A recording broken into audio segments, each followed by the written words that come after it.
Hello, ഇന്നും നമുക്കൊരു ഡോളിനെ ഉണ്ടാക്കി നോക്കിയാലോ? അങ്ങനെ ചോദിച്ചപ്പോഴാണ് ഞാനൊരു കാര്യം ഓർത്തത്. ഞാൻ ചാനൽ തുടങ്ങിക്കഴിഞ്ഞിട്ട് എനിക്ക് ഏറ്റവും കൂടുതൽ കിട്ടിയിട്ടുള്ള ഒരു തരം കമൻ്റാണ്, ഈ ഡോൾസിനെ മാത്രമേ ഉണ്ടാക്കുള്ളൂ, വേറൊരു സാധനം ഉണ്ടാക്കാൻ അറിയില്ലേ, എന്നും ഈ ഡോൾസ് മാത്രമാണല്ലോ ചാനലിൽ. ശരിക്കും പറഞ്ഞാലേ ഞാൻ ഡോൾസ് മാത്രമൊന്നും അല്ല ചാനലിൽ പോസ്റ്റ് ചെയ്തിട്ടുള്ളത്, ഒരുപാട് കാര്യങ്ങൾ ചെയ്തിട്ടുണ്ട്. പക്ഷേ ഡോൾസാണ് ഏറ്റവും കൂടുതൽ ആൾക്കാരിലേക്ക് റെക്കമെൻഡ് ചെയ്ത് പോകുന്നത്. പിന്നെ ഞാൻ ഈ ഒരു 4-5 വർഷത്തെ എക്സ്പീരിയൻസിൽ എനിക്ക് കൂടുതൽ മനസ്സിലായിട്ടുള്ളത്, ഞാൻ ഉണ്ടാക്കുന്ന ഡോൾസാണ് ആൾക്കാർക്ക് കൂടുതൽ ഇഷ്ടം എന്നുള്ളതാണ്.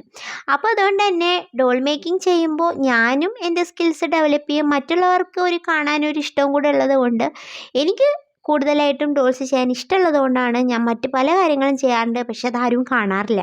അതൊക്കെ പോട്ടെ, നമ്മുടെ ഇന്നത്തെ ഡോളിക്കുട്ടി വലിയ പ്രത്യേകതകളൊന്നുമില്ല, എന്നാലും ഫോം ക്ലേ വെച്ചിട്ടുണ്ടാക്കിയ ഡോളാണ് കേട്ടോ. ഇത്തവണ നമ്മളൊരു പീച്ച് കളറിലുള്ള പലാസോ സെറ്റാണ് ഡോളിന് ഇട്ട് കൊടുത്തിട്ടുള്ളത്. പനിയും ലങ്സ് ഇൻഫെക്ഷനൊക്കെ മാറിയിട്ട് ഒന്ന് ഓക്കെ ആയി വന്നതേ ഉള്ളൂ ഹെൽത്ത്. അതുകൊണ്ടാണ് കേട്ടോ സിമ്പിളായിട്ടുള്ള വർക്കൊക്കെ ഇപ്പം ചെയ്യുന്നത്. അപ്പോൾ ഈ ഡോളിക്കുട്ടിയുടെ ഫൈനൽ ലുക്ക് ഇതാണ്.